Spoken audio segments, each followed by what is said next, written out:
मैं किसान भाइयों के जज्बे को, जुनून को, उनकी साहस को, उनकी निडरता को सलाम करता हूं, जो पिछले 50 दिनों से दिल्ली की कड़कड़ाती ठंड में, शीतलहर में दिल्ली की सरहद पर पड़े हुए हैं और तानाशाही, निर्दयी, संवेदनहीन सरकार के सामने दिल्ली में हमारे 60 किसान भाइयों की मृत्यु हो चुकी है।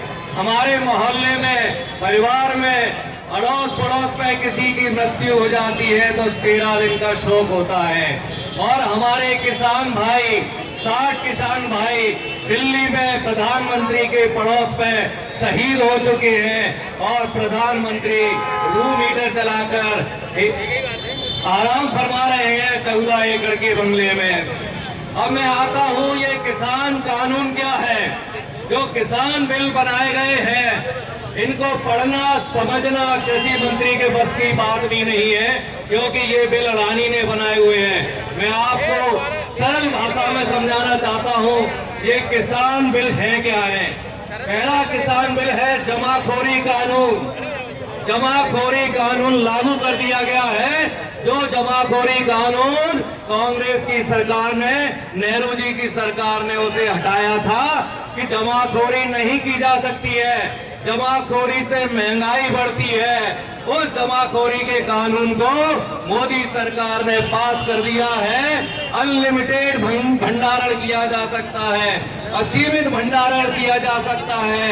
बड़े व्यापारियों, पूंजीपतियों और अडानी जैसे लोग कीमत निर्धारित करेंगे। सीधा सीधा सा मतलब समझ लीजिए, जमाखोरी का मतलब महंगाई बढ़ना। ये केवल किसानों के ऊपर ही आक्रमण नहीं है, ये केवल किसानों की ही परेशानी नहीं है, ये हम सब की परेशानी है। जमाखोरी से महंगाई बढ़ेगी और उस महंगाई का परिणाम हमें भी भुगतना पड़ेगा। दूसरा कानून लागू किया है ठेकेदारी प्रथा का कानून, मतलब कॉन्ट्रैक्ट कानून। किसान की खेती अब ठेके पर दी जाएगी। ठेकेदार अपना फायदा देखेगा, किसान का फायदा नहीं देखेगा। ठेकेदार बताएगा कहां से बीज लेना है, कहां से यूरिया लेना है, कहां से पेस्टिसाइड लेना है, फसल की कीमत क्या होगी, फायदा होगा, नुकसान होगा, ये सब ठेकेदार अपना देखेगा। जब फसल आ जाएगी, ठेकेदार का फायदा होगा तो खरीदेगा, नहीं होगा तो नहीं खरीदेगा। मामला यदि न्यायालय में जाता है तो केवल एसडीएम को पावर है डिसीजन लेने की। और आप सब जानते हैं कि एसडीएम पूंजीपतियों के साथ बैठकर चाय पीता है, उनके साथ नाश्ता करता है। तो एसडीएम व्यापारी की सुनेगा, पूंजीपति की सुनेगा या किसान की सुनेगा? तो ठेकेदारी की प्रथा से किसानों को नुकसान होगा। तीसरा कानून बनाया है, जो सरकारी मंडियां हैं उनको खत्म करना। सरकारी मंडी में अभी किसान को अपनी फसल का उचित दाम मिलता था, वाजिब दाम मिलता था, एमएसपी लागू होता था, मिनिमम समर्थन मूल्य। इस कानून से सरकारी मंडियां खत्म कर दी जाएंगी, क्योंकि इसमें प्राइवेट मंडियों का प्रावधान कर दिया गया है। जब प्राइवेट मंडियां खुलेंगी तो शुरू में प्राइवेट मंडियां किसान की फसल को ज्यादा कीमत में खरीदेंगी। आप ऐसे समझ लीजिए, यदि 1500 रुपए प्रति क्विंटल गेहूं सरकारी मंडी में है तो शुरू में प्राइवेट मंडियां 1600 रुपए प्रति क्विंटल में खरीदेंगी और सरकारी मंडियां धीरे धीरे घाटे में जाएंगी। और सरकार कहेगी कि सरकारी मंडी तो घाटे में जा रही है, इसको अब बंद करना पड़ेगा और केवल प्राइवेट मंडियां चालू रहेंगी। जब प्राइवेट मंडियां चालू रहेंगी तो उसी किसान का जो गेहूं 1500 रुपए प्रति क्विंटल का 1600 रुपए प्रति क्विंटल में व्यापारी खरीद रहे थे, अब व्यापारियों की मनमानी चलेगी और वो कहेंगे कि हम तो 1200 रुपए प्रति क्विंटल में खरीदेंगे। यहां से किसानों का नुकसान होना शुरू हो जाएगा और उनका शोषण शुरू हो जाएगा। तो आप समझ लीजिए, ये तीनों के तीनों कानून किसान विरोधी भी है, जनता विरोधी भी है, उपभोक्ता विरोधी है। चौथी जो किसानों की मांग है, जो कांग्रेस सरकारों ने एमएसपी निर्धारित की थी और जो एमएसपी दी जा रही थी, उस एमएसपी को कानून में लाया जाए।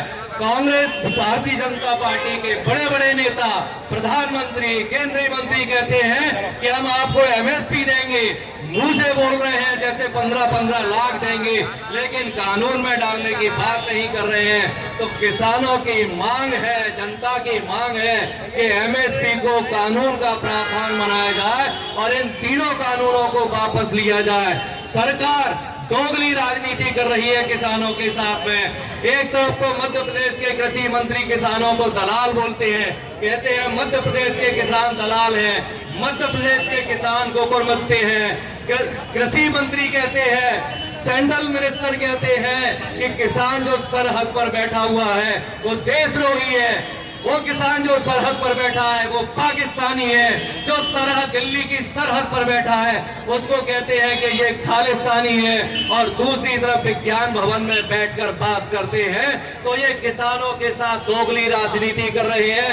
9 बार की मीटिंग कर ली है और आप सब जानते हैं इस मीटिंग से कोई सॉल्यूशन नहीं निकलने वाला है। सॉल्यूशन निकलेगा, समाधान निकलेगा जब मोदी जी बात करेंगे या अडानी जी बात करेंगे या अमित शाह बात करेंगे। ये कृषि मंत्री नरेंद्र सिंह तोमर जी और पीयूष गोयल जी के हाथ में ही नहीं है, उनके पास निर्णय लेने की क्षमता नहीं है। निर्णय लेने की क्षमता मोदी जी में है या अमित शाह में है या अडानी जी में है। ये तीनों मिलकर यदि किसानों से बात करते हैं तो समाधान निकलेगा। और ये सरकार बार बार कहती है कि सरहद पर जो किसान बैठे हैं वो संख्या में कम है। तो मेरा आप सबसे निवेदन है, किसान भाइयों से और कांग्रेस के साथियों से निवेदन है कि दिल्ली ज्यादा से ज्यादा संख्या बढ़ाए। 26 जनवरी को हमारे किसान भाई राजपथ पे और दिल्ली पथ पे ट्रैक्टरों के साथ परेड निकालेंगे, तो ज्यादा से ज्यादा संख्या में 26 जनवरी को पहुंचे और अपने ट्रैक्टर पर राष्ट्रीय झंडा लगाए, क्योंकि वो किसानों का अपमान कर सकते हैं, जनता का अपमान कर सकते हैं, लेकिन राष्ट्रीय झंडे का अपमान नहीं कर सकते। तो ट्रैक्टर पर झंडा लगाए, अपनी ताकत बढ़ाए और संख्या को बढ़ाए और इस सरकार को झुकाए। कहते हैं ना कि जब सैलाब आता है तो किनारे टूट जाते हैं, और जब इंकलाब आता है तो तब तो ताज उखड़ जाते हैं। तो हमें अपनी ताकत बढ़ानी है, संख्या बढ़ानी है और इस सरकार को काट फेंकना है। और एक बार किसानों के सम्मान में मेरे साथ किसान भाइयों के लिए जोरदार नारा लगाइए, किसानों के सम्मान में, किसानों के सम्मान में, किसानों के सम्मान में कांग्रेस पार्टी, कांग्रेस पार्टी। जय जवान, जय जवान, जय हिंद, जय भारत।